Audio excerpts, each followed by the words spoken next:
दोस्तों, एक बार ऐसा हुआ कि मेरा एक डिसीजन काफ़ी गलत हो गया। और उस रॉन्ग डिसीजन की वजह से अगली सुबह जब मैं उठा तो ख़ुद को बहुत बुरा महसूस होने लगा। ऐसा लगा जैसे शायद इसके बाद ज़िंदगी ख़त्म हो गई है और आगे कुछ किया नहीं जा सकता, आगे इसे ठीक नहीं किया जा सकता। काफ़ी देर तक एक निगेटिव स्टेट ऑफ माइंड में रहने के बाद मैंने अपने आप को संभाला और अपने आप से कहा कि ये निर्णय अगर बुरा है तो इससे कुछ न कुछ सीखने को तो ज़रूर मिलेगा। और जो बुरे निर्णय होते हैं उनकी जो लाइफ होती है वो ज़्यादा दिनों की नहीं होती। उसके कुछ समय बाद आपको एक सही निर्णय लेना होता है।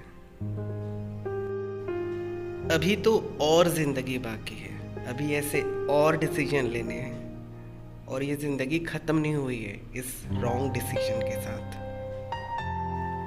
फिर खुद को प्रेरित करने के लिए मैंने ये चंद लाइनें लिखी, आप भी सुनिएगा।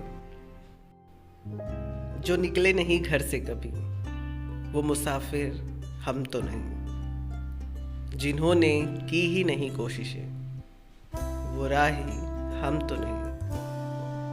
ये कामयाबी नाकामयाबी की बातें कभी हमें समझ ही नहीं आती। ये कामयाबी नाकामयाबी की बातें कभी हमें समझ ही नहीं आती। बात इतनी सी है, बात इतनी सी है, जो खामियों से सीखे ही ना, जो खामियों से सीखे ही ना वो काफिर हम तो नहीं।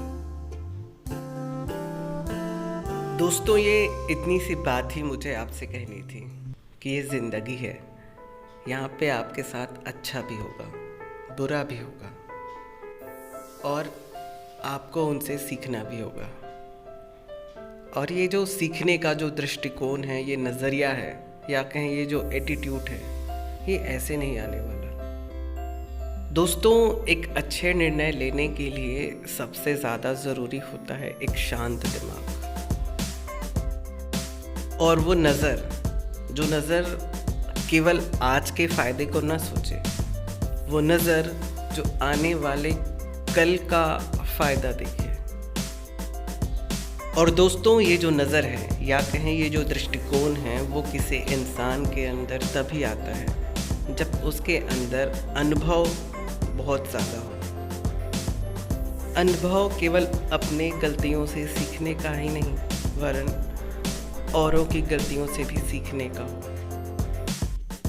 और अच्छी संगति, ऐसे लोगों की संगति जो अपनी गलतियों से सीखते हो। और लोगों की संगति केवल लोगों से मिलकर आज के दौर में नहीं होती। आप अच्छी किताबें पढ़ सकते हैं, आप अच्छे लोगों से मिल सकते हैं, आप अच्छे लोगों की ऑडियो वीडियो सुन सकते हैं जो अपनी अनुभव से लोगों को प्रेरित करते हैं। ऐसे बदलाव के लिए निरंतर ऐसे विचारों का तर्क ज़रूरी है, ऐसे विचारों का श्रवण जरूरी है जो आप में बदलाव करे।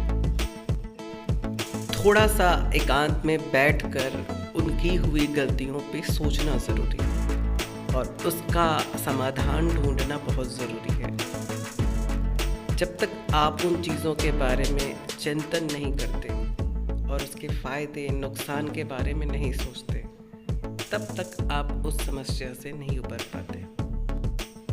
सबसे बेहतर है दोस्तों, उस समय किसी आवेश में आकर कुछ निर्णय लेने या कुछ और गलत करने से ज़्यादा ज़रूरी है कि ज़िंदगी बहुत बड़ी है और आपकी गलती उस बड़ी सी ज़िंदगी में बहुत छोटी है। दोस्तों, एक बात ज़िंदगी में हमेशा याद रखिए, हार केवल आपको हरा करके नहीं जाती, हार केवल आपको तोड़ करके नहीं जाती, हार केवल आपको गिरा करके नहीं जाती, बल्कि उस हार से उबरना सिखाती है, उस कष्ट को सहना सिखाती है और इससे भी ज़्यादा जो ज़रूरी है, उस गलतियों को दोबारा ना दोहराना सिखाती है। तो जितना इंसान अपनी जीत से नहीं सीखता, उतनी वो अपनी हार से सीखता है। जो लोग जिंदगी में जितना ज़्यादा अनुभवी होते हैं, कहीं ना कहीं वो अपनी ज़िंदगी में उतना ही ज़्यादा हारे हुए होते हैं और उस हारी हुई अनुभव को वो अपनी ताकत बना करके आज उस मुकाम पे खड़े होते हैं। सच कहूँ तो दोस्तों, हार आपको बेहतर बनाती है। हारा हुआ इंसान केवल हारता नहीं है, वो असल में सीखता है। जितना इंसान अपनी जीत से नहीं सीखता, उससे कहीं ज़्यादा वो अपनी हार से सीखता है। जो इंसान जीवन के किसी दौर में कांटे से गुजरा होता है, उसे ही कांटे के दर्द का एहसास होता है। जो इंसान दुख दर्द से गुजरा होता है, उसे ही उस दुख दर्द का एहसास होता है और वो ना केवल खुद के दुख दर्द को समझता है, बल्कि दूसरों के दुख दर्द को भी समझता है। तो दोस्तों, अगर आप अपनी ज़िंदगी में हारे हुए हो, आपने काफ़ी सारी तकलीफ़ें देखी है, काफ़ी सारे गलत सही निर्णय लिए हैं, तो आप लोगों से कमज़ोर नहीं हो, बल्कि दोस्तों आप इस दौर में अब उस गलतियों के बाद इतने मजबूत हो चुके हो कि आप न केवल खुद को सही रास्ता दिखा सकते हो, बल्कि दूसरों को भी सही रास्ता दिखा सकते हो। तो दोस्तों, इसी अनुभव और इसी ज्ञान के साथ अपनी ज़िंदगी में आगे बढ़िए और ऐसे ही वीडियो देखने के लिए हमारे इस चैनल को सब्सक्राइब कीजिए। मैं मिलता हूँ दोस्तों ऐसी एक नई एजुकेशनल और मोटिवेशनल वीडियो के साथ। तब तक के लिए दोस्तों, नमस्कार।